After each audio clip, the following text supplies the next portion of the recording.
अब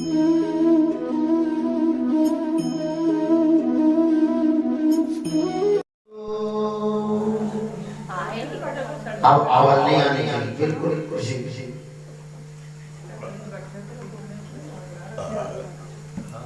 परमाणु भाव के नाम खंडन से पद्मनाभी को शिक्षा। इस चरित्र के अंदर ये आगे जा रहा है लीला में। हम कभी किसी को ऐसे शब्दों से संबोधित करते हैं, ऐसे शब्द बोलते हैं जो शब्द उसके दिल को लगता है, हमें पता नहीं लगता। कई लोग तो ऐसे हैं कि जो हंस के दिखा देते हैं कि आपने जो बोला मेरे को कुछ नहीं महसूस हुआ, और वो अंदर से वो जलते हैं, दुख करते हैं। भगवान कहते हैं जितने देर तक उनके दिमाग में कोई शब्द आते रहेंगे, उस बंदे को देखने के बाद उतना उस बोलने वाले को पाप लगेगा। इसलिए जो शब्द बोलते हैं ये बड़े तोल के बोलने चाहिए। किसी के अंतःकरण को दुख पहुंचे ऐसे शब्दों का उच्चारण नहीं करना चाहिए। भगवान कहते तुम्हारी जो वाणी है अगले को सुख पहुंचे, ऐसी वाणी बोलिए झूठ न कहे कोई। अपनी वाणी जो होती है उसके द्वारा एक तो झूठ मत बोलो और किसी के दिल को भी उसको दुख न पहुंचे। इस मामले में हमारे भगवान श्री चक्रधर महाराज जी बहुत ध्यान रखते थे और उन्होंने हम लोगों के लिए बहुत बड़ी शिक्षा दी है। ये हम साधारण समझते हैं, भगवान ने तो यहाँ तक बोला हुआ है, अभी भी आगे आएगा। भगवान कहते हैं एक आदमी को खत्म करना वो पाप, और एक किसी के दिल को दुखाना बराबर। आप समझ सकते हो, एक आदमी को मारने से 60 लाख वर्ष के नरक होते हैं, और एक आदमी का अंतःकरण दुखाने से उसके बराबर का पाप है उसको मारने का। तो इसलिए अपने शब्द में वाणी मीठी होनी चाहिए। किसी को सुनाओ भी मीठे भक्तानी हम जो जैसे बोलते भाई आपने पानी दिया और पानी देते हुए देखा, पानी देखना चाहिए। ऐसा बोलना अलग चीज है, और उसको कड़वे शब्दों में बोलना क्या आपको भगवान ने आखिर दी? क्या आंखों का प्रयोग नहीं कर सकते? बात ये कही है किसी तरीके से समझाना। वही जब मीठे शब्दों में बोला जाए तो क्या बोला? तो हमारे में आता है कि एक पद्मनाभी नाम के एक गुरु थे, तो उसके गुरु को पद्मनाभी ने गलत शब्दों में बोला, उसके लिए भगवान ने शिक्षा प्रदान किया, और वही हमारे लिए भगवान शिक्षा दे रहे हैं। इस क्षेत्र के अंदर ये आने जा रहा है। पद्मनाभी के पैठण में भगवान के पास था, भगवान का निवास पैठण में था। वो पैठण नगरी जिसका पहला नाम प्रतिष्ठान था। आप लोगों को जब नाम दान दिया गया तो उसका पांचवा जो नाम है उसमें प्रतिष्ठान के शब्द आता है। पहला नाम उसका प्रतिष्ठान ही था, परंतु आज उसका नाम पैठण है। तो भगवान का निवास श्री चक्रधर महाराज का निवास पैठण नगरी में था। एक वहां एक गणमान्य पंडित परमान महादेव के निवास स्थान पर गया। वो पद्मनाभी नाम का जो भक्त था एक दिन किसी गुरु के चरणों में गया, किसी महात्मा के पास गया। और वो महात्मा भी गणमान्य पंडित थे, माने हुए पंडित थे, लोग उनको बहुत मानते थे। भगवान के पास रहने वाले उनके अनुयायी समझकर उन्होंने उनका सम्मान किया। जो दूसरे धर्म के जो लोग थे, जिसके गुरु के पास वो गए थे, उनके जो अगले शिष्य थे, उन्होंने इनका सम्मान किया कि भाई ये हमारे गुरु के पास आए हुए हैं, तो सम्मान करना हमारा धर्म बनता है। उन्होंने पद्मनाभी का सम्मान किया, आदर किया, उसे बैठने के लिए आसन दिया। परसों की कथा में मैंने बोला, किसी को जब एक विशिष्ट आसन डाला जाता है, कोई चीज डाली जाती है बैठने के लिए, तो उसमें उसका आदर बढ़ता है। चाहे आपके घर के अंदर गलीचे के गलीचे बैठे पड़े हो, चाहे भारी भारी चदरे भी हो, पर उसमें उसका सम्मान नहीं है।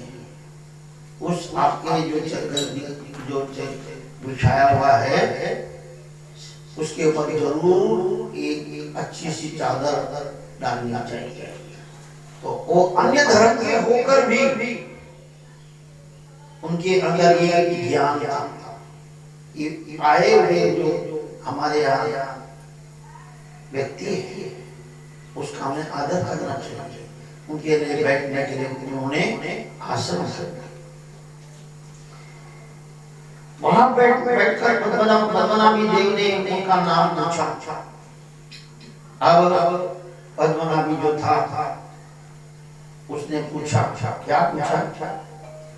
उन्होंने अपना नाम परमाणु बताया। उन्होंने गुरु जी से पूछा कि आपका नाम क्या है? इसका दो प्रकार से वर्णन आता है चरित्र का। एक चरित्र में आता है कि वो पद्मनाभी स्नान करने के लिए गया था, वहां पर परमाणु अनुभव देव के जो शिष्य थे वो भी वहां पर नहाने धोने के लिए आए थे। उन्होंने एक दूसरे से वार्तालाप हुआ। पद्मनाभी ने भी बोला कि तुम्हारे गुरु का नाम क्या है? उन्होंने कहा हमारे गुरु का नाम परमाणु अनुभव देव है। अब पद्मनाभी ने शब्द की जो व्याख्या होती है वो करनी शुरू कर दी। परमाणु अलग अलग, अनुभव अलग अलग, देव अलग अलग। सूक्ष्म वस्तुओं में तीन बातें मानी जाती है, अणु, रेणु और परमाणु। बोलते हैं हमारे आजकल वैज्ञानिकों ने परमाणु बम बनाए हुए हैं, बोलते हैं अति सूक्ष्म होता है, इतना उसका असर इतना विचित्र है कि जहां पर वो फट जाएगा बम, वहां पर सांस लेना भी मुश्किल हो जाएगा। वो इतना सूक्ष्म चीज होती है परमाणु। तो उसका नाम भी कुदरती परमाणु अनुभव देवता उसके गुरु का उन्होंने बोल दिया शिष्यों ने कि हमारे गुरु का नाम परमाणु अनुभव देव है। ये क्या अर्थ करता है पद्मनाभी? तुम्हारे गुरु को बहुत थोड़ा ज्ञान है, क्योंकि अणु रेणु परमाणु सर्वात छोटा जो होता है परमाणु होता है, यानी तुम्हारे गुरु को जो अनुभव है, ज्ञान है, वो बहुत थोड़ा है। वो सुनकर उनके शिष्यों को बहुत बुरा लगा। कोई भी हो, किसी भी धर्म का हो, हर एक को अपने अपने गुरु का अभिमान होता है। हमारा फर्ज नहीं बनता कि हम उनको गलत शब्दों में बोले। मानना न मानना, कितने हद तक मानना, कितने बात तक स्वीकार करना, ये अलग बात है, परंतु उनको गलत शब्दों में बोलना ये धर्म नहीं बनता। तो वहां पर ऐसा नहीं कहता है। यहाँ पर थोड़ी दूसरी बात आ रही है कि उन्होंने बताया कि मेरा नाम परमाणु अनुभव देव है, मेरा नाम ऐसा है। अब उन्होंने जो व्याख्या की थी कि छोटा अनुभव है, इस पर पद्मनाभी ने व्याकरण के सूत्र के अनुसार स्वयं ही अपने तर्क से संधि छेद विच्छेद करते हुए कहा कि उन्हें परमाणु के समान थोड़ा अनुभव है। थोड़ा सा ज्ञान था संस्कृत का, शब्द को अलग अलग कर दिया। वही जैसे हम दत्तात्रेय शब्द का अर्थ करते हैं, क्या अर्थ है दत्तात्रेय शब्द का? संधि बता सकता है? दत्तात्रेय जो शब्द है उसके अर्थ 3 होते हैं। बताओ जरा एक एक करके जरा। हाँ जी। देने वाले तीनों देवों को जीवन दान। खाली एकदम नहीं, उस शब्द से बताओ। सिर्फ देने वाले क्या बोला? आप बोलो, वो क्या बोला? मैं उनको पूछूं। देने वाले त्रय मीन्स तीनों। हाँ, दत्तात्रय। त्रय यानी तीनों देवों के तीनों मतलब देव पत्नियों को देना वो दत्तात्रय। अत्रि ऋषि के पुत्र। हाँ, दूसरा दत्त जमा आत्रय। अच्छा, दत्त जमा आत्रय। दत्त यानी पुत्र, अत्रय यानी अत्रि ऋषि, वो दत्तात्रय। दूसरा दत्तात्रय, दत्त यानी देना, जिन्होंने अपना स्वरूप दान में दिया वो दत्तात्रय। ऐसा जैसे इसको हम संस्कृत के हिसाब से इसका हमने विच्छेद किया, इसको हमने संधि छेद किया, ऐसे ही परमाणु अनुभव देव ने पद्मनाभी ने भी उसके शब्द का भी अलग अलग अर्थ कर दिया। मतलब कहता है इसका मतलब ये है कि आपको जो अनुभव है, आपको जो ज्ञान है बहुत थोड़ा है, इसलिए उनका नाम परमाणु अनुभव देव है। इसीलिए गुरु जो है परमाणु अनुभव देव। इस बात को सुनकर उन्हें बहुत दुख हुआ। कोई भी हो, जब हम उनके निवास स्थान पर जाए और उनकी निंदा करें तो कौन सुन सकता है? उनको भी गुस्सा आना स्वाभाविक था, पर अलग अलग अपने अपने स्वभाव होते हैं। गुस्से में आकर उन्होंने पद्मनाभी को अपने निवास से बाहर करवा दिया। वो जो गुरु थे पद्मनाभी परमाणु अनुभव देव के, उन्होंने कहा शिष्यों को ये जो आदमी है पद्मनाभी, उसको बाहर निकाल अपने आश्रम के। पद्मनाभी जितना सा मुंह लेकर वापस अपने निवास पर पहुंचा, थोड़ा सा मुंह कर दिया और अपने निवास स्थान पर भगवान के पास ही ठहरा हुआ।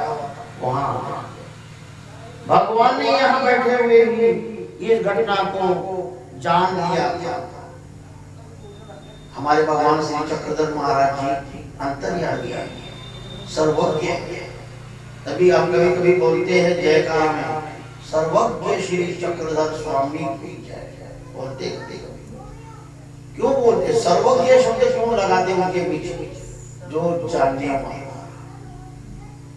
तीन काल आते हैं, गत, भविष्य और वर्तमान। ये 3 काल माने जाते हैं, समय माने जाते हैं। गत बीता, गत भविष्य यानी आने वाले, वर्तमान जो चल रहा है। तो भगवान परमेश्वर जो होता है वो तीनों समय को जानता है, गत को भी जानता है, भविष्य का भी जानता है, अभी क्या होने वाला है। जैसे कल के चरित्र में बताया, जब भक्तों ने पूछा भगवान को इस कलयुग का अंत कैसा होगा, तो भगवान ने पहले ही भविष्यवाणी में बता दिया, ये अंगूठे इतने लोग होंगे, 9 दिन की आयु होगी। वो गंधर्व देवताएं जो है वो कौवे के रूप में आएगी, उनको अपने चोंच में पकड़ेगी और ले जाएगी। ये तो ज्ञान भगवान ने दिया, किस बात पे भी दिया? सर्वज्ञता। इसको सर्वज्ञता।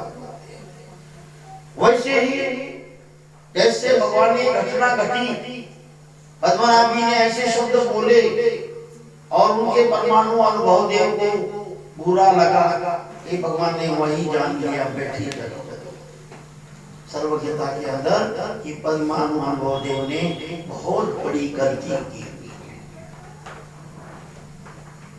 उन्होंने उसे दंडित करते हुए नागूबाई यानी बाईसा से कहा कि माता इसे यहाँ अंदर मत आने देना। परमेश्वर जो है अंतर्यामी भी है, सर्वज्ञ भी है और समदर्शी भी है। वो सभी के साथ एक ऐसा वर्ताव करने वाला है। पर भगवान का गीता में भगवान ने बोला हुआ है, अर्जुन संसार के किसी के साथ मेरा द्रोह नहीं है, किसी के साथ मेरा मोह नहीं है, कोई मेरे लिए अच्छा नहीं है, कोई मेरे लिए बुरा नहीं है, पर एक मुझे प्यारा है। कौन? भक्त। जो भक्त मेरी भक्ति करने वाला, मुझे ही मानने वाला, मेरे ही आज्ञा का पालन करने वाला है, वो मुझे विशिष्ट प्रकार से मुझे वो प्यारा है। वो मेरी आत्मा है। क्या जैसी हमारी आत्मा हमें प्यारी है, कोई आग जल रही हो तो हम आगे नहीं जाते, दूसरा जल जाता है पीछे, खुद भी नहीं जाते, दूसरे को भी जाने नहीं देते। क्यों? आत्मा प्यारी है। हमें पता है ये हम जाएंगे तो हमारा शरीर भी जल जाएगा और हम भी मर जाएंगे, डर। तो भगवान ने कहा बाईसा का दूसरा नाम नागूबाई था। भगवान कहते बाईसा ये भगत हुआ, अरे मरा पद्मनाभ ये किसी के दिल दुखा करा है, निकाल दो उसको, हमारा दिल दुख गया।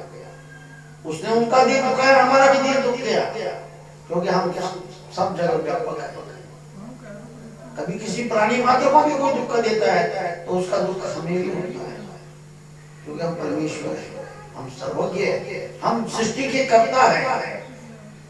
तो भगवान ने क्या कहा, इसको अंदर मत आने देना। इस पर 22 साल आश्चर्य के साथ कहा, भगवान ऐसी क्या बात हो गई? 22 साल बेचारी भोली भाली, उसको क्या बात? अरे अभी तो कभी भगवान अच्छे भले बैठे हुए थे, एकदम भगवान के दिमाग में कहां से क्या बात आ गई, कहते इसको निकालो। अरे ऐसा क्या हो गया जो आपके इसे अंदर नहीं आने देना चाहते?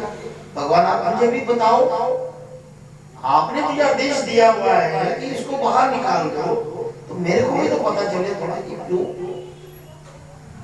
तब भगवान ने कहा, बाह्य प्राणिया के चैतन्य को उन्हीं आला से आता है, ये थोड़ी आंखें दुख न पाए। भगवान कहते वो जो पद्मनाभ भी है, वो परमाणु अनुभव देव जो महात्मा है, उनके अंतःकरण को दुखा किया गया। कौनी एक भगवान ने उसका एक दृष्टांत दिलाया। कौनी एक ये जयरा असे तो अंत मुनि युद्धे, कोई अपने बिस्तरे पर रात को सो जाता है, जैसे बच्चे होते मने भी दादी गेला सागर घेतली शौच केले चैला तोते लड़ी लड़ी। वो बच्चा जो होता है वो सोते हुए उसको अपने नींद में लगता है कि मैं बाहर गया हूँ, मैं मतलब पेशाब कर रहा हूँ या शौच कर रहा हूँ, और वो अपने बिस्तरे पर पेशाब कर देता है।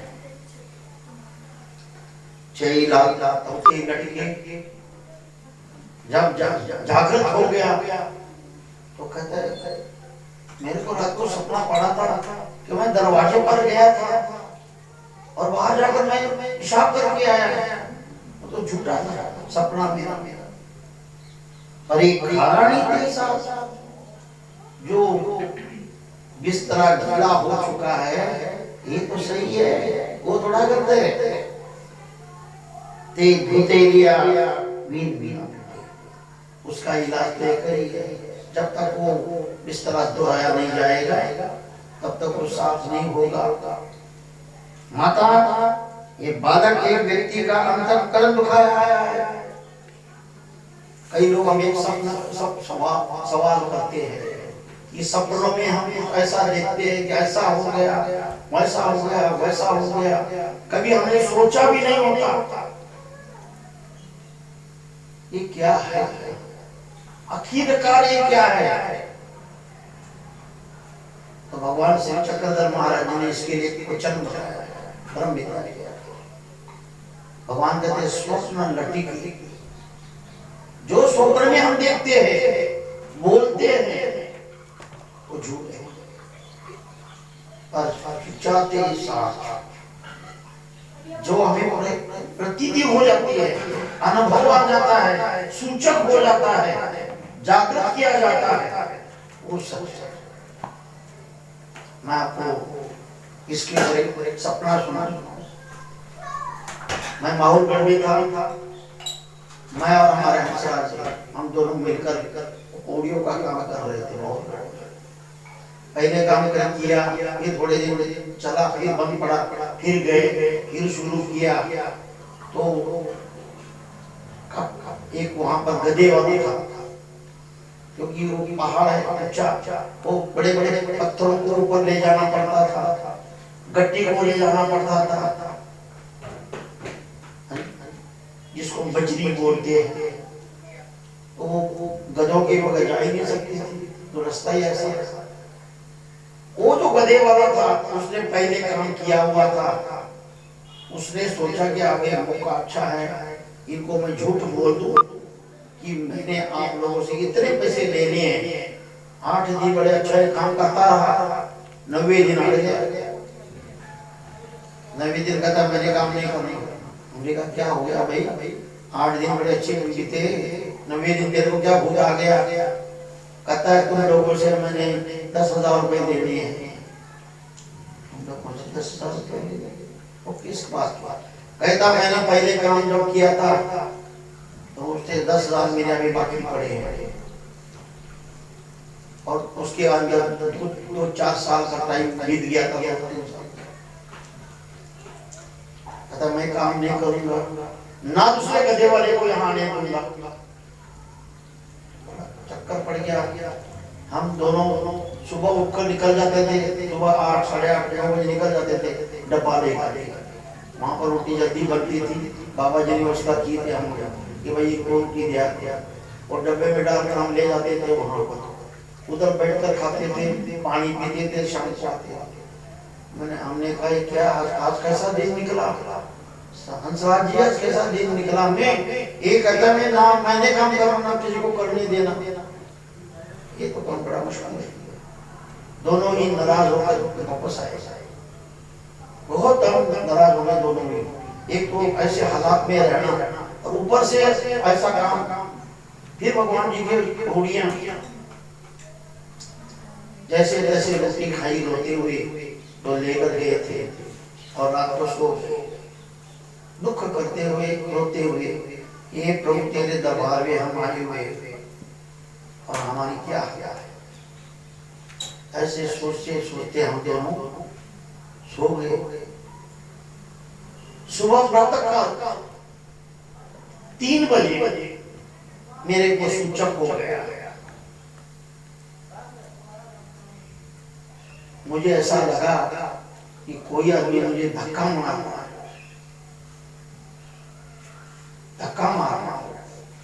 और शब्द की वाणी क्या आवाज आ रही है, अरे तू सोता क्यों है, तू उठ, तू अपना काम करना शुरू कर, मैं तेरे पीछे। देखता हूं तेरा कौन काम कौन आता है, और धक्का भी मारा। शब्द लिया है, कानून है। मैंने जो साथ वाला था उसको उठाया, बाबा तू मेरे को धक्का क्यों मारा भैया। कहता है मैं अपने को धक्का मारूं, मेरी नींद ही मेरे से पूरी नहीं होनी जा रही है, तो आपको को धक्का मारा। मैंने कहा तूने धक्का मारा तभी तो मैं उठाऊं। खत्म, मैंने धक्का मारा। फिर मैं उस सफल को मैं समझ गया।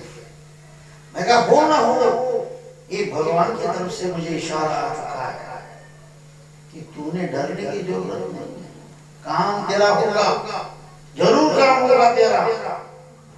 अब पर ये सारी बातें हो चुकी थी सपने में, मैं तब बोलने जा रहा हूँ, स्वप्न की बात चल रही। उसी दिन बड़े बाबा जी जो थे वहाँ, उनके सामने हमने प्रश्न रखा, बाबा जी ऐसे ऐसे काम नहीं करने दे रहे, कहते फिक्र मत करो। उन्होंने वो ऊपर रेणुका देवी करके देवी है, उनका स्थान है, जो माहौरगढ़ गए उनको पता है देवी का स्थान। वहां का जो बड़ा पुजारी था, मुखिया था उसका, उसको बुलाया।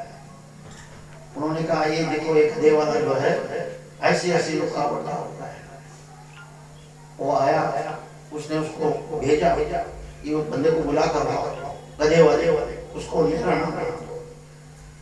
कुदरती क्या था कि उसकी माता जो थी वहां पर फूल बेचती थी उस देवी के पास, उससे उनका भी गुजारा होता था थोड़ा बहुत।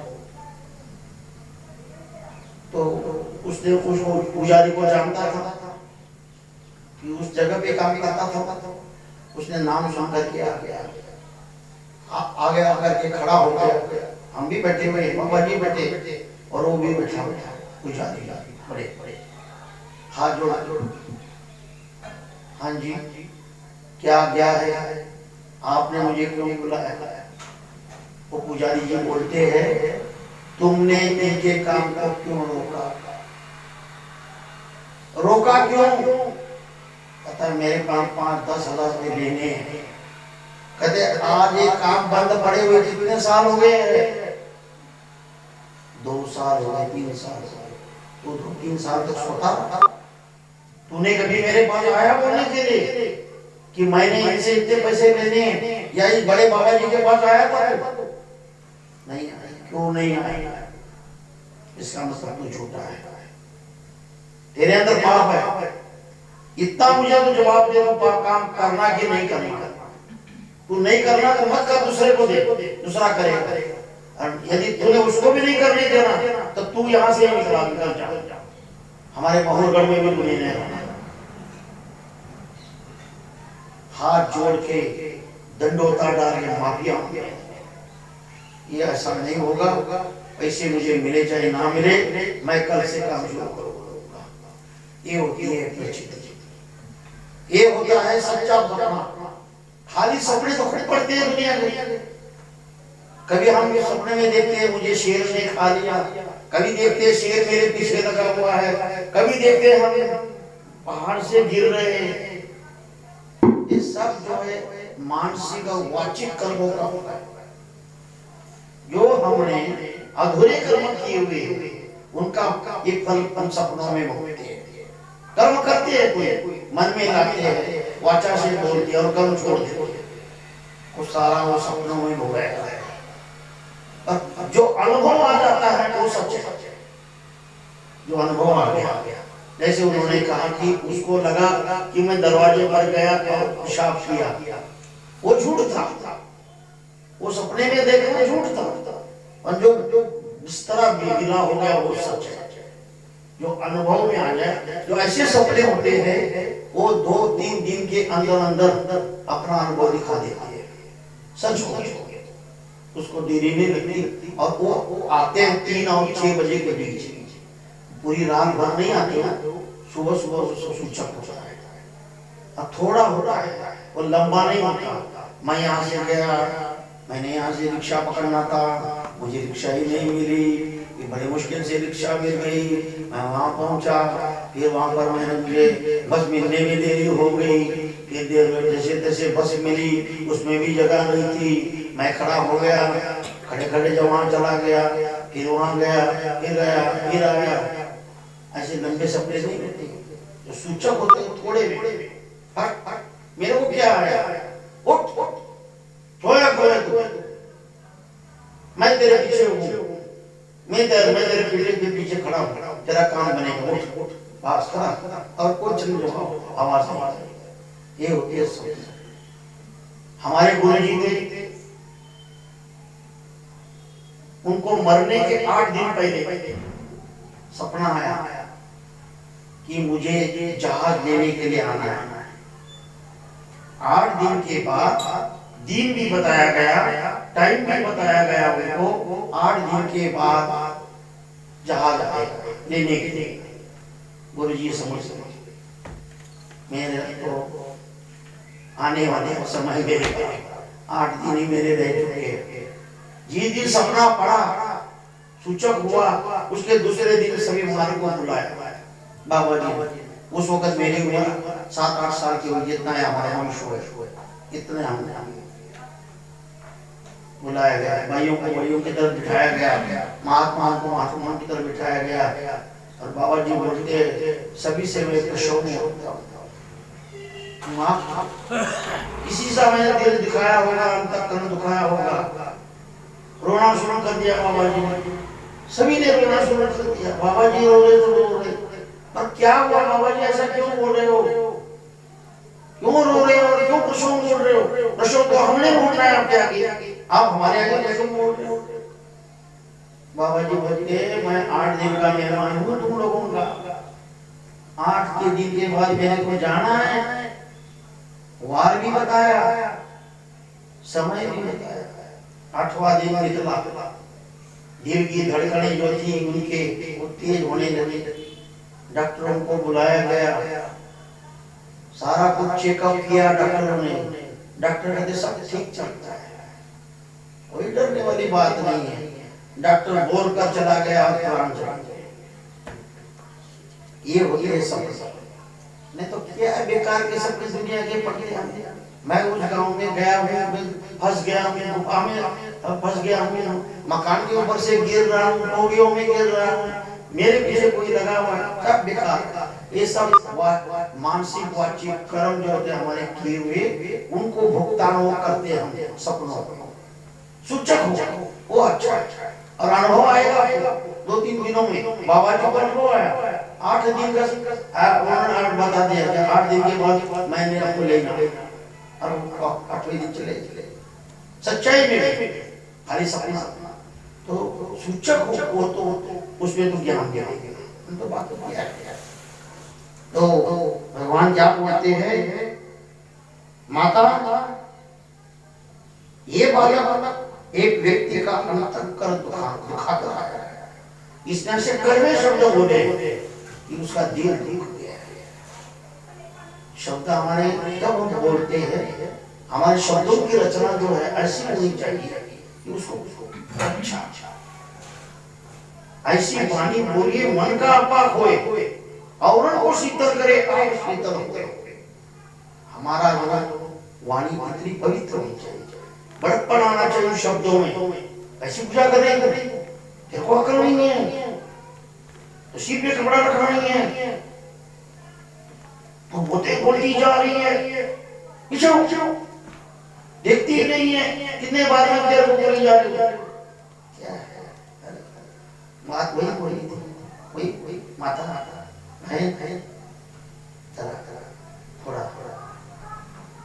दूर बैठ, इधर भी देखा पूजा दो हाथों से पूजा लो, दो हाथों से या प्रेम से कड़वे शब्द क्या पाया।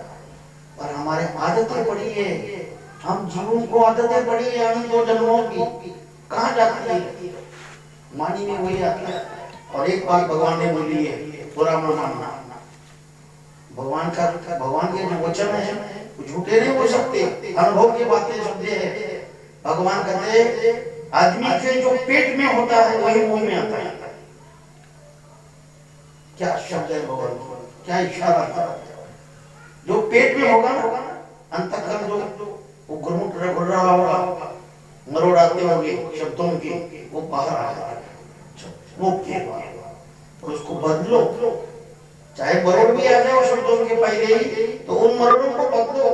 ये सोचो पहले कि ये जो शब्द आने वाले हैं किसी के दिल को तो नहीं रखेंगे, तो दुखेगी इतनी किसी का दिल। तो भगवान क्या बोलते हैं, माता ये किसी का दिल दुखा खाया है, हम इसका मुख नहीं देखना चाहते। ऐसे जो व्यक्ति होते हैं उसको हम देखना भी नहीं चाहते। माता ये परमाणु महादेव के यहाँ गया था, ये सारी कहानी भगवान ने बताई। उन्होंने हमारा व्यक्ति समझकर इसका वह आदर सम्मान किया। वो बेचारे ने जो महात्मा जिसका देह दिखाया, उन्होंने कहा चलो भाई श्री चक्रधर महाराज जो नाम के जो मतलब लोगों में बोलते हैं, बड़े चमत्कारी हैं, बड़े ज्ञानी हैं, ऐसे लोग जो दुनिया में बोलते हैं, हमने इनका मान सम्मान किया कि उनके यहाँ से आया हुआ है, इसका सम्मान करना हमारा फर्ज बनता है।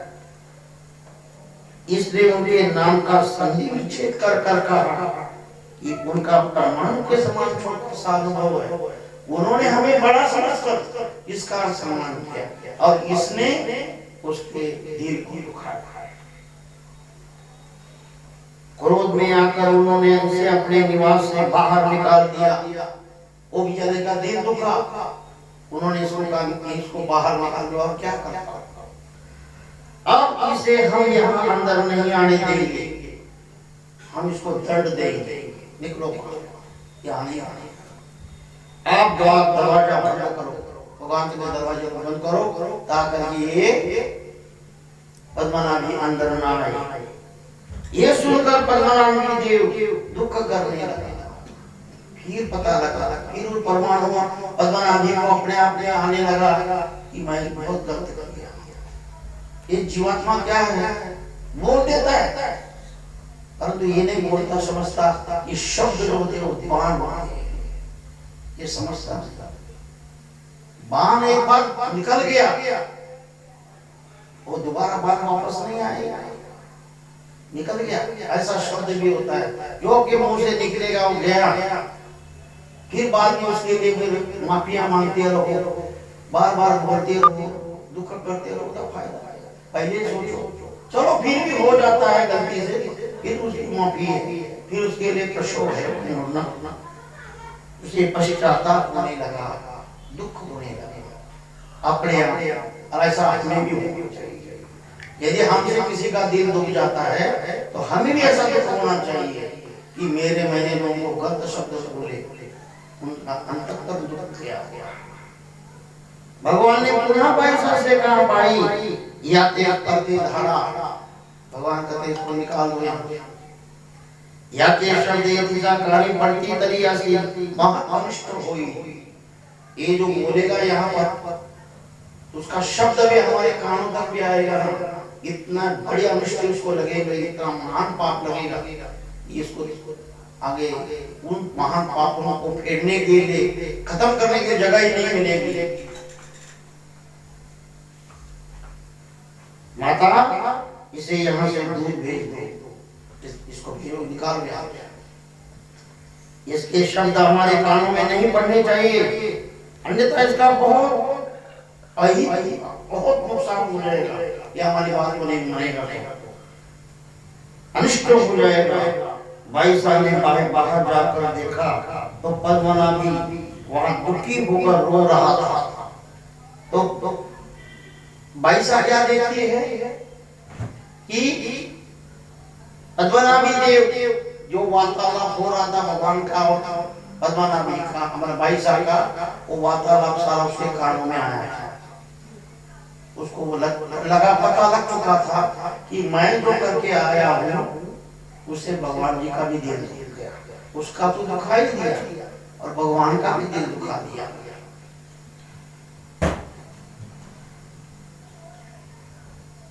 एक हमारे चरित्र आता है, एक बार पाउसा में एक कुत्ते को पत्थर मारा। अब कुत्ते को जो पत्थर मारा जाए तो वो भी जीव है, चाहे उसकी योनि कुत्ते की पर है तो आत्मा उसमें भी तो दुख होगा। वो कुत्ता चिल्लाने लगा जोर जोर से, जो पत्थर मारा। भगवान ने दोनों कान अपने हाथों में रखे, कान दोनों कानों हौसा कहते माता महाराज मैंने तो कुत्ते को मारा, आपको थोड़ा मारा, आपने उसको दुख क्यों समझा? भगवान कहते भगवान भाई हम सर्वव्यापक है, हमें सभी सब जीवों की चिंता है। ये सृष्टि की जो रचना करवाई है हमने इन जीवों को प्रेम देने के लिए, मुक्ति देने के लिए, ज्ञान देने के लिए। हमारा उद्देश्य ये नहीं था ये जो दुनिया के बाजार भरे हुए हैं उन बाजारों को हमें भरना था और उसको सजाना था, ये हमारा उद्देश्य नहीं था। हमारा उद्देश्य ये था ये जीव को हम कैसे उद्धार करें, क्योंकि जीव के ऊपर जो अविद्या दोष है, जो पर्दा बढ़ बैठा हुआ पड़ा हुआ बीच में, वो कैसे निकाल दे और कैसा है हमारे प्राप्ति के योग्य बने और ये संसार के बंधनों से छूट जाए, दुखों से छूट जाए। इसलिए सृष्टि की रचना करवाई है।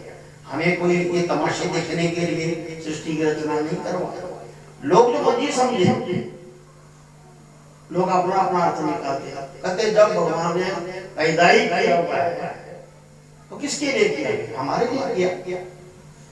वो निर्णय ना करता, जो उल्टा बोलने वाले जो होते हैं उल्टा कहते जब वो परमात्मा ने किया, परमात्मा की सृष्टि है, तो उस परमात्मा की सृष्टि में हम मजाक हंसी मजाक ना करें तो कहां करें? परंतु ये नहीं सोचते कि परमात्मा ने सब निर्माण किया है, तो बीच जहर भी भगवान ने निर्माण किया। जब अमृत को भगवान ने निर्माण किया तो जहर को भी भगवान ने निर्माण किया, तो जहर जरा खा के देख लो ना, वहां पर कैसी बुद्धि चलती है। जब अपनी बात आती है हाउस मौज करने की तो भगवान के ऊपर डाल दिया, जब मरने की बात आ गई तो नहीं जहर खाएंगे तो मरेंगे। अरे भी जहर भी तो भगवान ने पैदा किया, खा ले। एक जीव बड़ा विचित्र है, अर्थ निकालता है अपने मतलब, जो उसको अपना मतलब होगा वो शब्द को अर्थ निकाल लेगा, परंतु जो ज्ञानी होता है वो कभी ऐसे उल्टा अर्थ नहीं करता। तो भगवान ने उस वक्त कान का हाथ लगाया, का मतलब भगवान का माता तू बहुत गलत किया, और साथ उन्हें बहुत गलत किया। उस बेचारे के पत्थर मारा, तो कितना दुखी हुआ होगा, उसका दिल में दुखा ही होगा, हमारा तो जब पैसा बाहर जाकर देखती है तो वो दुख कर रहा था, रो रहा था। उसे दुख भरी स्थिति में देखकर भाई साहब का हृदय भी पसीज गया। अब भाई साहब आखिर जीव की प्रेम की पात्र इतनी उच्च स्थिति की, उच्च स्टेज पे पहुंची हुई, उसका भी तो दिल होगा ही, उसको भी दुख होने लगा। एक माता अपने बच्चे को मारती है, दूसरी माता कहती है रहने देना, कोई बात नहीं, अभी बच्चा ही है, अभी बच्चा ही है। खुद की बारी आती है खुद भी मारती है और दूसरी मार रही है उसको रोकता है। तो ऐसे ही पैसा के बंदे भी आ गया। पैसा कहती है अरे कितना बेचारा दुखी हो रहा है, उन्हें उस पर बड़ी दया आई। फिर बाईसा ने भगवान से विनम्र होकर कहा, भगवान बेचारा अबना भी रो रहा है, इसे अंदर आने दे। महाराज उसको पश्चाताप आता है। जब जीवात्मा हमारे लिए बोलते हैं प्रायश्चित करते हैं, बार बार प्रायश्चित करते, क्यों करते? क्योंकि जीव जितना मर्जी कहे कि मैं ये नहीं करूंगा फिर भी ये करता है। जीव जो है सब दोषों से भरा जो है, तो क्या हुआ कि भाई साहब भगवान से प्रार्थना करते हैं, महाराज इसे माफ करो, इसे छोड़ दो, इसे अंदर आने दो। महाराज इसको अंदर आने की आज्ञा दे। इस पर भगवान ने कहा, माता जब तक यह अपने शरीर पर मिट्टी गोबर मलकर परमाणु देव के निवास पर जाकर उनसे क्षमा याचना नहीं करता, तब तक हम इसे अंदर आने नहीं देंगे। प्रायश्चित इसका यही है। अब प्रायश्चित का सही रूप यही है। प्रायश्चित यदि आदमी ने करना होगा ऐसे करना होता है, पर हम लोग इतना करते नहीं। कहते भैया प्रायश्चित कराओ, 10 दिन के बाद कराओ, 15 दिन के बाद करें, 2 महीने 5 महीने। अच्छा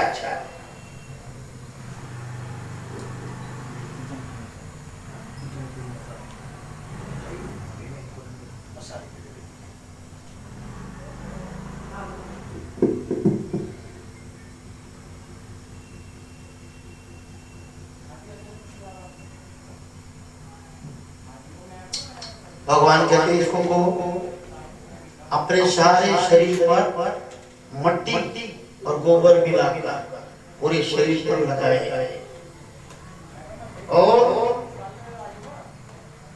परमाणु अन्नोदेव जो है उसके निवास पर जाए, उनके स्थान पर जाए, उनसे क्षमा याचना करे, नम्रता से उनके आगे याचना करें, प्रार्थना करें। तब तक हम इसे अंदर आने नहीं देंगे। इसका इलाज एक ही है, माफ करने का। ये जाए जिनका दिल दुखाया उससे माफी मांगे। इसके अतिरिक्त भी जब तक इसे क्षमा करें करके इसे यहाँ रहने देने के लिए नहीं कहेंगे, तब तक इसे हम यहाँ अपने पास रहने भी नहीं देंगे। उनके तरफ से हमें संदेश आना चाहिए कि हमने इसे माफ किया, तब हम इसको माफ करेंगे। तब तक इसको कोई माफी नहीं है, जितना मर्जी प्रायश्चित करे। फिर 22 ने पद्मनाभी को समझा कर कहा कि भगवान की आज्ञा के अनुसार वहां जाकर उनसे माफी मांगी। भाई साहब कहते हैं पापा मैंने बहुत तेरे लिए भगवान से प्रार्थना की। भगवान कहते एक ही इलाज है इसका, ये वहां के पास जाए, सारे शरीर को मिट्टी गोबर लगाए, उनसे क्षमा याचना मांगे। जब वो कहेंगे हमने माफ कर दिया तो भगवान कहते हम इसको माफी देंगे। वरना इस पर पद्मनाभी ने जाकर वहां परमाणु देव से क्षमा याचना की। फिर वे उसे गोदावरी में स्नान करवाकर भगवान के पास ले आए। उनका भी दिल बहुत बड़ा हो गया, जिनका दिल दुखाया था उनका भी बहुत बड़ा दिल हो गया कि जिनके पास ये रहता है उनके विचार कितने ऊंचे आदमी सोचता है। हमारे एक जगह पे आता है शास्त्रों में, ऐसे कोई भगवान के दर्शन करने के लिए आया भगवान, तो भगवान को छींक आने लगी। छींक आती है। अब छींक आने के प्रकार अलग अलग है। कईयों की छींक तो साधारण होती है और कईयों की छींक तो बड़ी विचित्र होती है। जब भगवान को छींक आनी शुरू हो गई, वो आदमी आया हुआ है बहुत बड़ा कोई मान्यता वाला, भगवान ने दोनों ताकत अपने मुंह पर रखी और दबा दिया, जोर से होने नहीं दिया। छींक को वो आदमी जो था थोड़ी देर बैठा चला गया। फिर भक्तों के द्वारा पूछा गया, महाराज आपने अपने मुंह को एकदम बंद क्यों कर दिया? भगवान ने जो शब्द बोले देने वाले, ज्ञान देने वाले, भगवान कहते हैं भाई छीके से महात्मा बन जाते। आज हमने यदि जोर से छींक मारी क्या होता तो वो महात्मा ने कहा इतना भी ज्ञान दिया, क्या ज्ञान है? ये ज्ञान अंदर क्या है? जिसको छिकने का ज्ञान नहीं है, छिक कैसी करनी चाहिए, इनके पास क्या ज्ञान है? हमारा महात्मा बन चला जाता सर्वज्ञ तो जो जिसकी बुद्धि हो उतना ही हमें नंबर देने वाला है। यानी बहुत तरीके से बोलना है, तरीके से चलना है, तब जाकर के अगले के ऊपर आपका प्रभाव होगा। तो क्या होता है कि वो गया, उनसे माफी मांगी।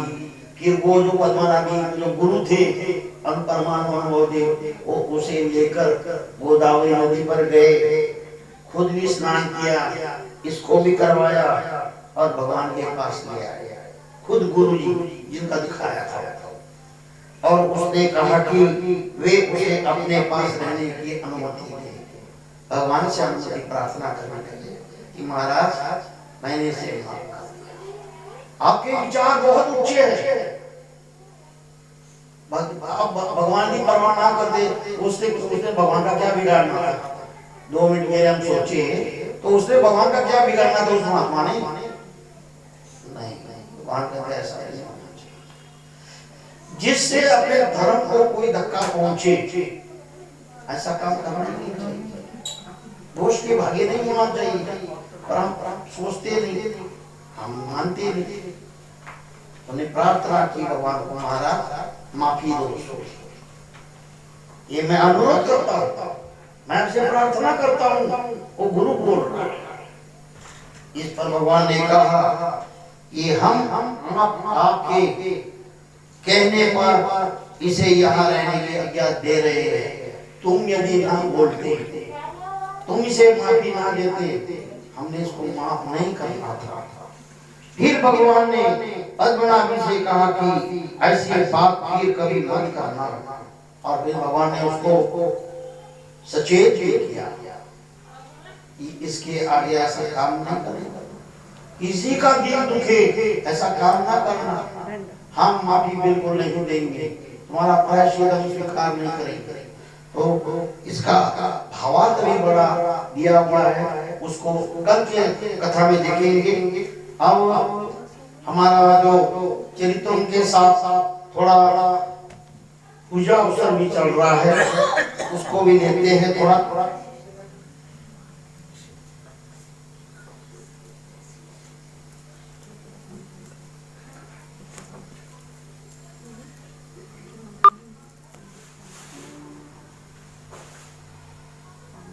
भगवान जीवों के कर्मों का नाश करने के लिए संविधान में जब भगवान रोमे ग्राम में थे तो भक्तों को आज्ञा दिया करते थे। परमेश्वर की जो आज्ञा होती है उसमें जीव का भला ही होता है, पर उनकी आज्ञा वही जीव पालन कर सकता है कि जिसका अधिकार अच्छा हो। जिसके अधिकार अच्छे नहीं है वो परमेश्वर की आज्ञा को भी कुछ नहीं समझता। मतलब बार बार बोलने की आवश्यकता नहीं है। पूजा, स्मरण, पाठ, दंडोते, जो भी कार्य विधि है वो ईश्वर की आज्ञा को समझता है। जितना ज्ञान जिसको है वो अपने आप को समझ करके करता है, बार बार उसे समझाने की आवश्यकता नहीं। परमेश्वर जो काम करेंगे उसको इतना पता है, जो भगवान ने आज्ञाएं दी है कि वो हमारे कल्याण के लिए। जो भी ज्ञानी जन बोलते हैं शास्त्र के अनुसार, ब्रह्म विद्या के अनुसार, गीता शास्त्र के अनुसार वो प्रमाणित है। तो भगवान अपने सन्निधान में जीवों का नाश करने के लिए उनसे अनेक प्रकार की आज्ञाएं देते थे। और वो आज्ञा का पालन जीव ने किया, समझ लो उनके कर्मों का नाश हो गया। तो परमात्मा जानता है कि क्या करने से कर्मों का नाश होता है। हमारी एक शांत भाई साथी एक आता है हमारे में, सर्दी के दिन थे। शांता भाई साहब भगवान को बोलती है, महाराज मैंने कितने कर्म जोड़े हुए, ऐसा सवाल करती है भगवान को साक्षात। तो भगवान इशारे से कहते हैं इतने। अब भगवान अपने हाथ में कितना बड़ा है। जब हम कोई भी बड़ी चीज बतानी होगी तो हम ऐसे करते, इतनी बड़ी, हाथ जितना बड़ा है उतना ही बड़ा है। चाहे भगवान अपने हाथ को 200 मील दूर लंबा करे, परंतु जो मनुष्य का रूप धारण किया हुआ है उस रूप को भी भगवान ने पालन करना है। भगवान ने कहा इतने कर्म नहीं बड़े, बिल्कुल महाराज इन कर्मों का नाश करने का उपाय। इन कर्मों का मैंने नाश कैसे होगा, इतने मैंने कर्म करके रखे। भगवान कहते हैं उपाय बता देते। संसार में उपाय है, प्रत्येक चीज का उपाय है। बाई उपाय न कभी ऐसे खाई ऐसे, उपाय करने पर, प्रयत्न करने पर मेहनत करने पर ईश्वर क्या क्या क्या पालन करने के बाद उससे रिजल्ट नहीं निकलेगा, ऐसे हो ही नहीं सकता। मतलब ही नहीं है। पर ये जीवात्मा में हार जा। जैसे कोई बोलेगा, हमें बोला हुआ है भगवान ने कि आप रुक्मिणी संवर का एक बार पाठ करो, आपका मनोरथ पूरा हो जाएगा। उसने दिया हुआ है रुक्मिणी संवर में, एक बार पाठ कर देता है। गुरु जी पाठ किया भगवान, अरे एक बार नहीं किया, दूसरे बार कर, दूसरी बार नहीं किया, तीसरी बार कर, तीसरी बार नहीं किया, चौथी बार कर, चौथी बार मर गया, पांच बार कर। तुम अपना काम करता रहे, परमेश्वर अपने वचनों को आप देखेंगे, निभाना कि नहीं निभाना उनका काम है। अरे जीवात्मा हार जाता है। पर मैंने देखा हुआ है कई लोगों ने हट लिया हुआ है कि मैंने काम करवाना ही है, तो वो लोग करवा के रहते हैं और होती भी, इसमें कोई शक नहीं। तो भाई साहब, शांत भाई साहब को भगवान बोलते हैं, भाई उपाय है। कहते क्या सर्दी के दिन थी, भगवान कहते मैं जितने तुम्हें बूटे दिखा देता हूँ, उतने बूटों को तुमने पानी पाना है। और कैसे? गीले कपड़े डालकर। आप बताओ, थोड़ा सा कपड़ा गीला हो जाता है तो ठंडी लगने लग जाती है, ठंडी के दिन होती, और फिर ऊपर से पूरे ही गीले कपड़े हो जाए और फिर वो काम किया जाए। बोलने का भी बोलने तो कितना दुख होगा, कष्ट होगा। कर्म का नाश ऐसा तो हमारे किए हुए कर्म है हमारे, हम क्या समझते हैं ऐसे समझते होंगे क्या? जब करते वक्त तो हंस के किए थे, अब रोने की बारी आ गई है, भोगने की बारी आई है, तो भगवान के आगे बोलने जा रहे हो, महाराज देखो सुबह से लेकर शाम तक मैं सिमरन भी करती हूँ, तीनों टाइम पूजा भी करती हूँ, सेवना भी करती हूँ, दान भी करती हूँ, पुण्य भी करती हूँ, इतने पाठ भी पढ़ती हूँ, तभी मेरे पल्ले कोई नहीं आ रहा। और जब किया था तब आपको क्या पता है, उसका हिसाब किताब आपके पास है? उन कर्मों का उनको नहीं जानेंगे। आपके पास केवल एक उपाय है, प्रयत्न। शांत भाई साहब ने झट मान लिया, वो हमारे जैसे हारने वाले नहीं थे, उन्हें मान लिया। भगवान कहते गीले कपड़े डाल करके वृक्षों को पानी पाना, दरख्तों को पानी पाना उन्हें शुरू कर दिया। गिले वो कपड़े डालने, बुटों को पानी पाना, बुटों को पानी पाना। ये भगवान की आज्ञा है, मेरे भगवान की आज्ञा है, तो मैंने करना बस। और जीव की स्थिति ऐसी हो जाती है, जब वो परमेश्वर अवतार के सन्निधान में पहुंचता है तो उसके अंदर इतनी शक्ति आ जाती है, ताकत आ जाती है। भगवान के वचन बिल्कुल प्रमाण, फिर वो टोका टाका नहीं करेगा। क्यों नहीं आएगा? जैसे बच्चे को बोलते, बच्चे बाहर नहीं जाना, आजकल के बच्चे करते, क्यों ऐसा नहीं करना? क्यों? क्योंकि अभी बचपना भी है, उतना ज्ञान भी नहीं है, उतनी पात्रता भी नहीं है। पर जब पात्रता आ जाए उस जीव में, तो वो जीव अपने आप ही समझ जाता है कि भगवान की आज्ञा मेरे लिए क्या है, उन्होंने क्या किया। उन्हें शुरू डालती रही, फिर भी मन में तो आ ही जाता है हर जीव कि कितने दिन से मैं पानी डाल रही हूँ। तो भगवान से पूछूं तो सही, महाराज मेरे कितने कर्मों का नाश हुआ? एक दिन प्रश्न कर दिया, महाराज मेरे कितने कर्मों का नाश हुआ? कितने दिनों से मैं पानी डाल रही हूँ, जैसे आपने बोला वैसे ही मैं कर रही हूँ, और मेरे कर्मों का कितने नाश हुआ ये तो बता दो। भगवान कहते बताओ, कहते बताओ। भगवान कहते हाँ, इतने से कर्मों का नाश हुआ, मैंने कितने दिनों से पानी पाया। भगवान तुम्हें कहते, भगवान क्या कहते, तुम कर्म को साधारण समझती हो, ये कर्म बड़े जटिल है, बहुत जटिल होते हैं। इनका नाश केवल परमेश्वर ही कर सकता है, या परमेश्वर ने बताए हुए उपाय से होता है, वरना ये कर्म समाप्त होने वाले नहीं है। यही बात पूजा अवसर में आई है कि परमेश्वर जो है उन जीवों का नाश करने के लिए साक्षात रूप में आज्ञाएं देते थे, और आज असन्निधान में उस परमात्मा ने हम लोगों को चतुर्वेद साधन दिया।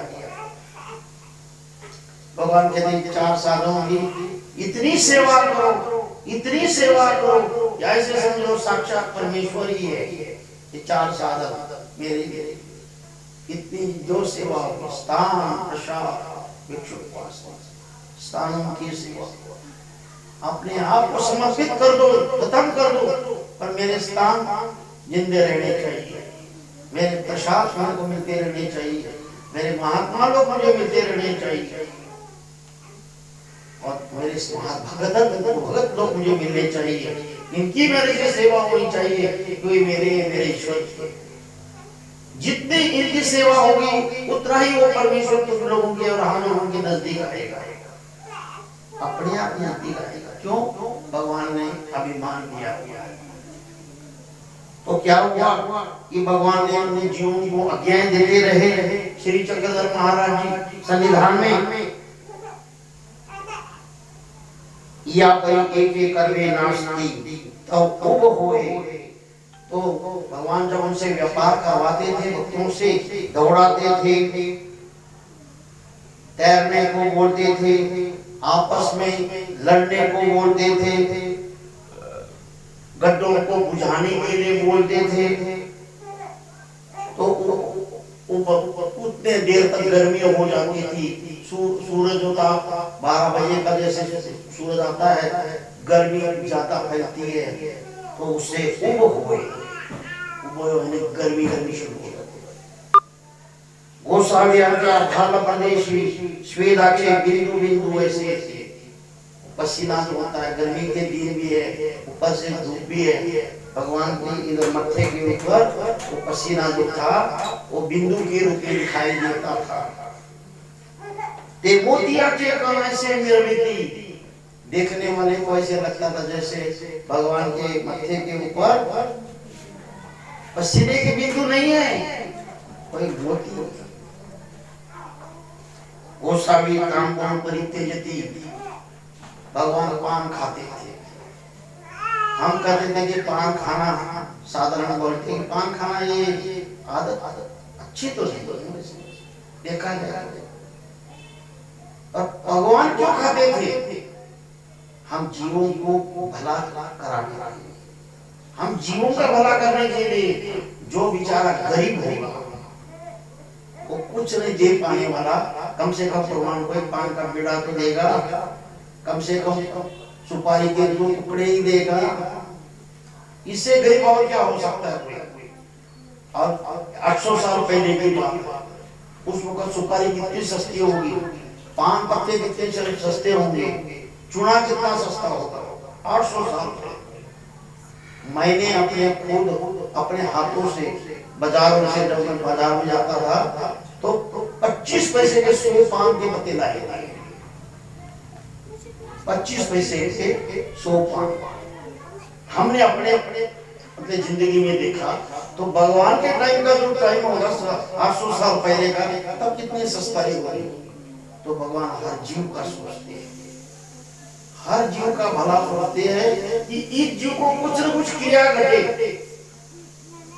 जब जीवात्मा को क्रिया घट जाती है, कोई सेवा घट जाती है, तो उनके अनंत कर्मों का नाश हो जाता है। इसलिए उनके भलाई के लिए परमेश्वर पान खाते, वरना परमेश्वर को पान की कोई आवश्यकता ही नहीं।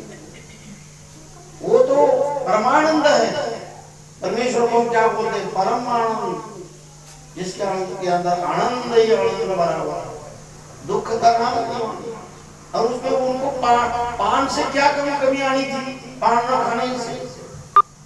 जीव के बताइए, ये जीवात्मा मुझे पान बना कर देगा, गरीब होगा, वो बेचारा क्रिया कैसे घटेगा? उसको क्रिया कैसे घटेगी? एक आधा बेचारा आएगा, एक सुपारी अर्पण करेगा, इतना ही सही। परमेश्वर के उपयोग में कोई वस्तु जाए सन्निधान में, तो तो भगवान उनके भलाई के लिए कार्य करते थे। गुड़ ला करती भगवान कुरला करते थे पान खाने के बाद। बाईसा थोड़ी थोड़ी बवी थी, बाईसा जो थी सुपारी के टुकड़े करके छोटे छोटे टुकड़े भगवान को देती थी। अब बाईसा को मिला के नहीं सेवा करने का मौका। भगवान यदि पान के टुकड़े पान भी ना खाते और सुपारी भी ना खाते तो भाई साहब को सेवा कहां से लगनी थी। सेवा मिल गई भाई साहब को, उसे अनंत करवाना नाश करेंगे भगवान। बिड़िया भी देती भगवान को पान का बीड़ा बनाकर देती।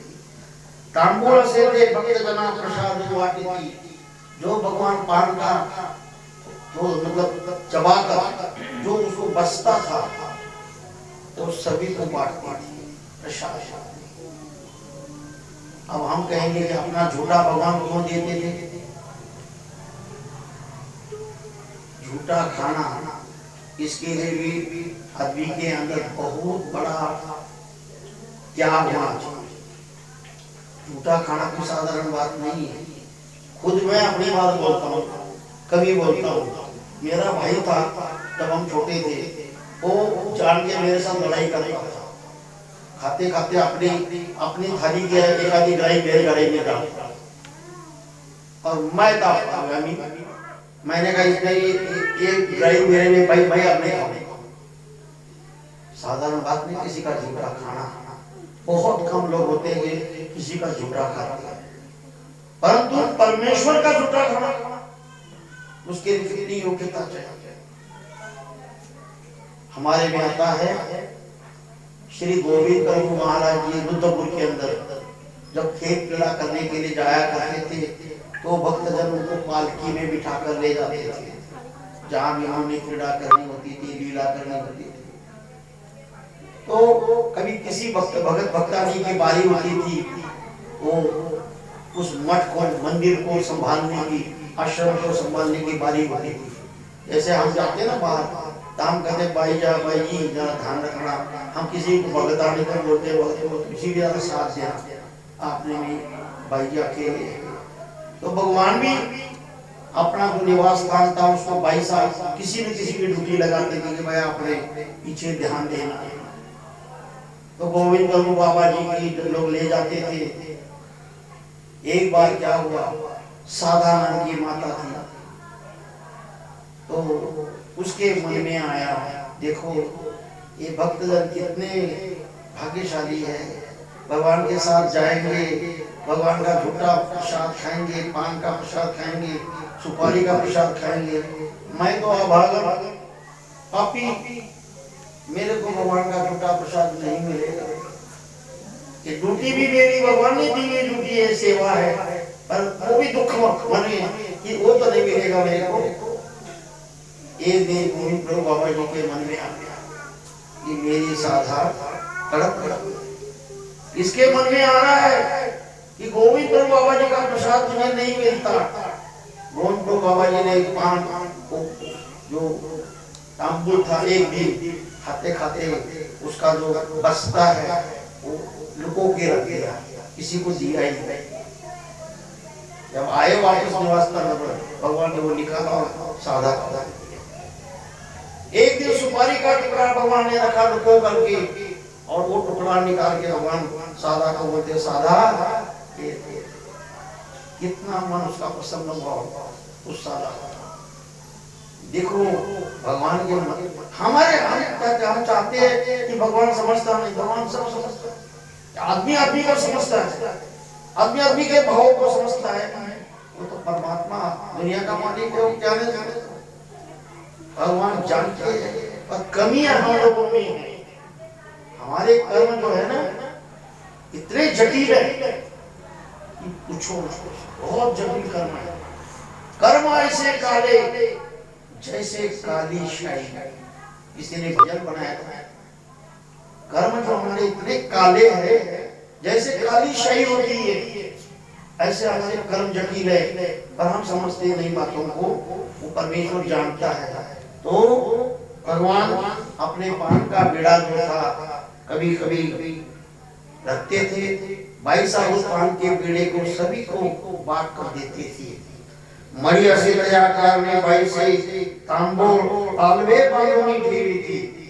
भाई साहब को चिंता होती थी कि जो भगत मठ के अंदर है, मंदिर के अंदर है, अशोक अंदर है, उस सेवा के लिए मैंने बिठाया, उनको तो बेचारों को प्रसाद नहीं मिलेगा। उनके लिए भाई साहब जो भगवान ने खाया हुआ पान का बेड़ा था उसको अपने पल्ले में बांधती थी और ले आती थी। भाई से गोसावी आते हुए थी बाबा अरगुणी मुशीरू।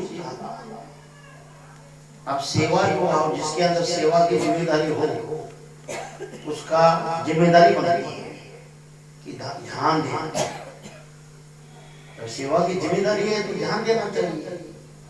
तो भाई साहब को बड़ी चिंता होती थी भगवान की कि समय भी देखते कि मध्याह्न काल हो गया, दोपहर का टाइम हो चुका है, मेरे भगवान को भूख लगी होगी। भाई साहब बोलते थे बाबा वहां पर एक शब्द है, बड़े आदमी को बाबा बोलते हैं, बड़ा जो होता है उसको बाबा बोलते हैं। आम लोग कर्मराठी में जो आम लोग संसारिक में है वो बड़ा भाई को बाबा बोलते हैं, छोटे को आबा बोलते हैं। तो बाबा ये शब्द जो है परमेश्वर को ही अच्छा लगता है। वैसे तो आजकल हमारे मंत्र के अंदर बाबा ये शब्द ज्यादा ही प्रचलित हो गया और संसार के अंदर के जो बाबा है वो उनके अंदर भी बाबा शब्द, उस बाबे ने ऐसा किया, उस बाबे ने ऐसा किया, आगे ना सुन। तो बाबा ये शब्द जो है आजकल ज्यादा प्रचलित हो गया, और वैसे उस बाबा शब्द का जो अर्थ है वो है बड़ा, जो बड़ा है वो बाबा। ऐसे वो शब्द केवल परमेश्वर के लिए ही उच्चारण होना चाहिए। और हम जैसे जीव है हमें कोई बाबा बोलता है यशराज बाबा जी एकदम टाइट हो जाते हैं, बड़े बाबा खुश हो जाते हैं, बल्कि दुख होना चाहिए। अरे बाबा ये शब्द मेरे लिए नहीं चाहिए, बाबा तो केवल परमेश्वर को चाहिए। अरे हम जीव है ऐसे, हम लोगों को बाबा बोलते हम खुश हो जाते हैं, नहीं, बाबा केवल परमेश्वर को चाहिए, सबसे बड़ा वही है। तो भाई साहब कहते थे बाबा अरे बड़े शेरू झाला आपको रोटी में देरी हो रही है, मड़ा विजय की जो ना अपना जो स्थान है जहाँ पर हम रुके हुए हैं, जिस मठ में रुके हैं, जिस जगह में रुके हुए हैं वहाँ चलो। गोसावी मुद्रा खड़े होती थी। परमेश्वर भगवान जो थे अपने पेट की तरफ ऐसे देखते थे, जब भाई साहब होती थी ऐसे पेट की तरफ देखते थे। मग मानती बाई ये मांगे, भगवान कहते अरे भाई साहब ये पेट अभी कहता है मुझे भूख नहीं लगी, भूख नहीं लगी। कदाचित गोसावी उगेची अस्ति, कभी भगवान चुप रह जाते। भाई साहब बोलते थे भगवान हाँ कहते थे ना कहते थे। गोसाव्यासी जेवड़ी प्रवृत्ति हुए देवली विजय करती। जब भगवान की इच्छा हो जाती थी अब जाना है तो भगवान भक्तों को कहते थे चलो भाई अब कदाचित भक्तों वासाच्या खांदावरी लोमता श्री करू, कदाचित खोल बोलती, कदाचित वरी चांदोवा धरती। कभी कभी भगवान क्या करते थे, जब मठ की तरफ आते थे, राजमठ, उच्च मठ, प्रसन्न मठ, उनकी तरफ आते थे भगवान जब विहरण करके, तो भगवान श्री नागदेव आचार्य के कंधे के ऊपर अपना ऐसा हाथ छोड़कर रख देते थे। कदाचित खोल बोलती, कभी भगवान बड़ा कुर्ता डालते थे, लंबा सा कुर्ता होता है। कभी भक्तजन जो है भगवान को धूप ना लगे इसलिए कपड़ा ऊपर पकड़ते। आप कभी महाराष्ट्र के अंदर जब ये आपको बड़े बड़े अवसर होते हैं ना, तो कभी आप देखना उसमें दिखाया जाता है, वो ऐसे बड़े बड़े जो महात्मा लोग होते हैं उनके सिर पर कपड़ा पकड़ते हैं कि हमारे महात्मा जी को, हमारे गुरु जी को धूप नहीं या छतरी पकड़ते हैं। उनका एक मान होता है, उनकी ज्ञान की पूजा होती है। धूप लगी तो क्या वो महात्मा क्या मरेगा नहीं? हम लोगों को धूप भी लग जाते थे, मरेंगे नहीं। पर जो सेवादार होते हैं उनको लगता है कि हमारे गुरु है, ये ज्ञानी है, इनको धूप भी नहीं लगनी चाहिए। इसलिए मान के तौर पर छता पकड़ा जाता है या चांदोवार कपड़ा पकड़ा जाता है। ऐसे हमारे भगवान के ऊपर भक्तजन जो थे कपड़ा पकड़ते थे चारों तरफ से, चार पांच पकड़ कर कि भगवान को हमारे धूप ना लगे। गोसावी विजय करी थी, भगवान आज्ञा देते थे सभी को चलो, बाई से उड़ा जाती। जब भगवान बोलते थे कि मैं आ रहा हूँ, बाई साहब समझ जाती थी, बाई से पहले चल पड़ती थी। बाई की मणु झाड़ी थी, जो मठ है पंचमढ़ प्रसन्न राजमठ, इनको झाड़ू से साफ करती थी। तो मेरे भगवान ने आना बाहरी राव गया सिद्ध चिति, जो बाहर का स्थान है डोमे ग्राम में, राजमठ पंचमढ़ प्रसन्न में, वहां पर भगवान के लिए आसन डालती थी कि भगवान ने आना है, इसके ऊपर बैठना है। गोसावी पीठ विजय करी थी, भगवान वहां पर आ जाते थे। अंगी टोकरे खेली थी, अब वो धूप के कारण भगवान को भी पसीना आता था, इसलिए भगवान को बड़ी जो अंगी पाई है, बड़ा जो कुर्ता पाया उसको निकालते थे, अपनी टोपी जो थी वो भी उतार देते थे, भट्टा हाथी देते, भट्टोवास के हाथ में देते थे। भट्ट भट्ट के सुकत घारी थी, भट्ट जो होते नामदेव आचार्य, जो खुटिया पहले जमाने में दीवारों में लकड़ियां डालते थे, उसको आप लोग क्या बोलते हैं, जमीन गौर में लगी होती थी पहले जमाने टांगने के लिए, क्या बोलते हैं, दीवारों के बीच में जैसे कील होता है, खुंटिया मराठी में भी है शब्द, और मेरे दिमाग में नहीं आया, खुंटी भी बोलते हैं हमारे मराठी में, आपका पंजाबी में भी आता है। वो खुंटियां रखते हैं दीवार, पहले जमाने में लोग रखते, आजकल अलग अलग मतलब फैशन हो गई ना, आजकल उसको लोग पुराना समझते बात। पहले जमाने में होते थे, आज भी है महाराष्ट्र में कई घरों में, वो जो खुंटी होती थी उसके ऊपर भगवान के वस्त्रों को टांग देते थे, मतलब कि उसको लगा के रखेंगे, हवा लगेगी तो पसीना आया हुआ है वो सूख जाएगा।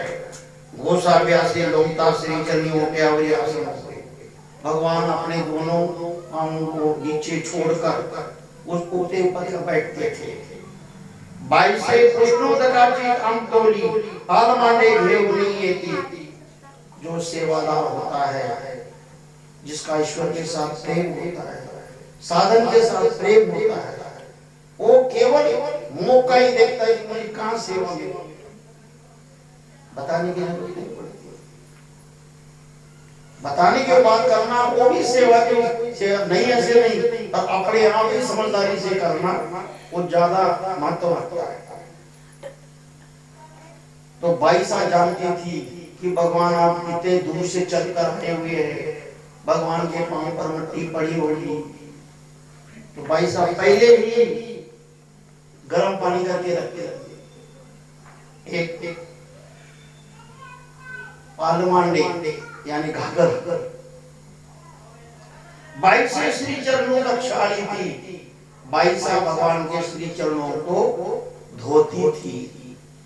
पालवे परिवार की कपड़े से, अच्छे कपड़े से उस भगवान के पांव को साफ करती थी, स्नावरी देवी थी, दूसरा श्री चरणों रक्षाली थी, पालवे परिवार की स्नावरी देवी थी, कि दूसरे भगवान के पांव को धोते थे, फिर कपड़े से साफ करते थे, चरणों असे थे, समस्त भक्त जना प्रसाद वाटी थी। जो भगवान के पांव धोकर निकलता था उसको हम चरणामृत बोलते हैं। आप लोग बोलते हो हम चरणामृत दो, क्या आता है चरणामृत का, जरा बताओ, चरणामृत का अर्थ क्या है?